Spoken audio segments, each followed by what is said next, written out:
बात करते हैं हम लोग स्पर्म के स्ट्रक्चर की।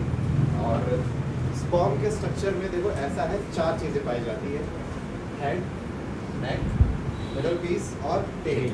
तो number 1 part is head, number 2 is middle piece, third part is middle piece and fourth part is tell.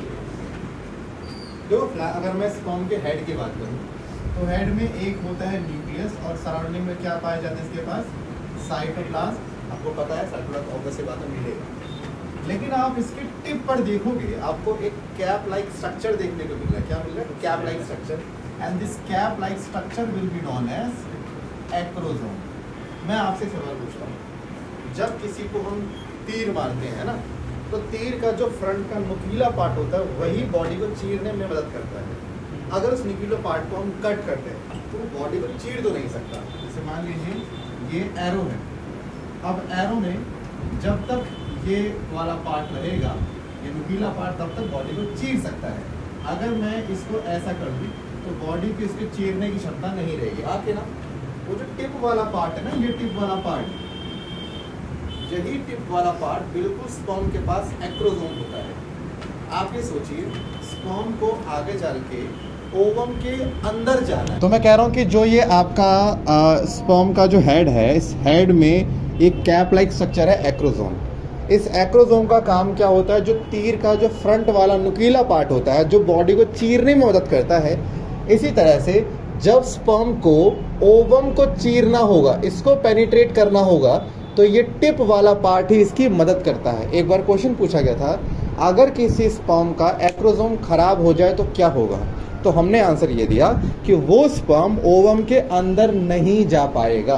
Reason, क्योंकि ओवम को पेनिट्रेट करने के लिए जितने भी एंजाइम्स चाहिए होते हैं वो सारे एंजाइम इसी एक्रोसोम के पास होते हैं। तो अगर मुझे एक्रोसोम का एक लाइन में फंक्शन बताना हो तो मैं क्या लिखूंगा, it helps in penetration of ovum. Ovum का पेनिट्रेशन करने में यही एक्रोसोम इसकी हेल्प करेगा। एक्रोसोम बनता किसका है? एक्रोसोम बनता है गोल्जी बॉडी का। किसका बनता है? कई बार ये क्वेश्चन आया है कि बताइए एक्रोसोम इनमें से किस सेल ऑर्गेनल द्वारा बनाया जाता है। ठीक है, एंडोप्लाज्मिक रेटिकुलम पूछते हैं, राइबोसोम पूछते हैं, ऐसे 2-4 नाम और देते हैं। आपको नाम क्या रखना है? क्या? गोल्जी बॉडी बनाती है एक्रोसोम को। एक्रोसोम की लोकेशन क्या है? Tip of the end. जो स्पर्म फंक्शन क्या हो गया? Penetration of ovum. ठीक है, और एक्रोसोम के पास 3 एंजाइम पाए जाते हैं, hyaluronidase, corona penetrating enzyme and zona lysin. Corona, हाँ कोरोना, कोई बात नहीं। अच्छा, ये नाम क्या है? Hyaluronidase enzyme. एक बार बोलना कोई, हाइला यूरोनिडेज। अब बोल सुना है? हाइला यूरोनिक एसिड मेकअप में इस्तेमाल होता है। हाइला यूरोनिक, तो उसी एसिड को ब्रेक करने के लिए एंजाइम बनाया जाता है। ओवम के सराउंडिंग में एसिड बहुत मिलता है। अच्छा, तो ये 3 एंजाइम कहाँ पाए जाते हैं? इन एक्रोसोम। दूसरी बात करें, इनके नेक में 2 सेंट्रियोल पाए जाते हैं। एक का नाम है प्रॉक्सिमल सेंट्रियोल, एक का नाम है डिस्टल सेंट्रियोल। ये 2 सेंट्रियोल का पाया जाता है बिटवीन प्रॉक्सिमल एंड डिस्टल। देखो, डिस्टल वाले से एक फिलामेंट निकलता है जिसका नाम क्या होता है? Axial filament. क्या नाम होता है? अगर मैं आपको बताऊं तो इस फिलामेंट की जो अरेंजमेंट है वो 9+2 होती है। अगर आपने ध्यान से अगर याद हो, चैप्टर 8 के अंदर में कहा था 9+2 का मतलब क्या होता है। याद है? सीला फ्लैजिला में 9 माइक्रोट्यूब्यूल डबलेट के फॉर्म में बाहर मिलते हैं और 2 सिंगल सेंटर में मिलते हैं।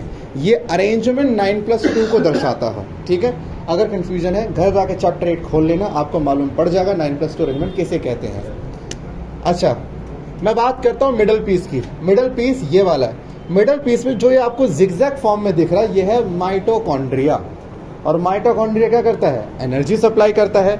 तो अगर क्वेश्चन पूछा जाए स्पर्म का कौन सा हिस्सा उसे एनर्जी सप्लाई करता है, आंसर इज मिडल पीस। क्या है? Middle piece. तो एम से मिडल पीस, एम से माइटोकॉन्ड्रिया, माइटोकॉन्ड्रिया मिडल पीस इसका जनरेटर हो गया। पूरे स्पर्म को एनर्जी कहाँ से मिलती है? मिडल पीस से मिलती है। और टेल जो है वो फ्लैजिला होती है। किसकी बनी होती है? फ्लैजिला की बनी। माने यही एक्सियल फिलामेंट क्या बनाएगा?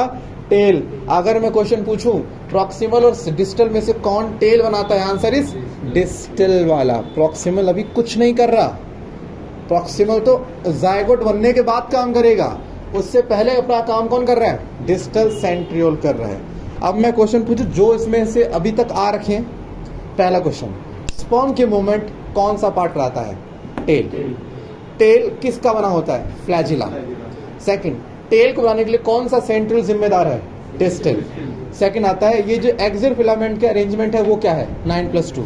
फोर्थ है function of middle piece, it provides, it supplies energy to the sperm. फिर फिफ्थ आता है कि एक्रोसोम जो है वो कहां पर पाया जाता है, tip of the sperm head. Head के भी टिप पर मिलता है कौन, एक्रोसोम। एक्रोसोम में पाए जाने वाले 3 एंजाइम का नाम आप याद कर लीजिएगा। वैसे बता दूं ये भी ऑप्शनल है, ऑप्शनल मतलब नहीं करोगे तो भी कोई दिक्कत नहीं है, कर लिया तो अच्छी बात है, बट हाँ इसके अलावा बाकी सारे मैंडेटरी हैं, ये चीज़ याद रखना। तो एक काम करो, लिख लो डायग्राम।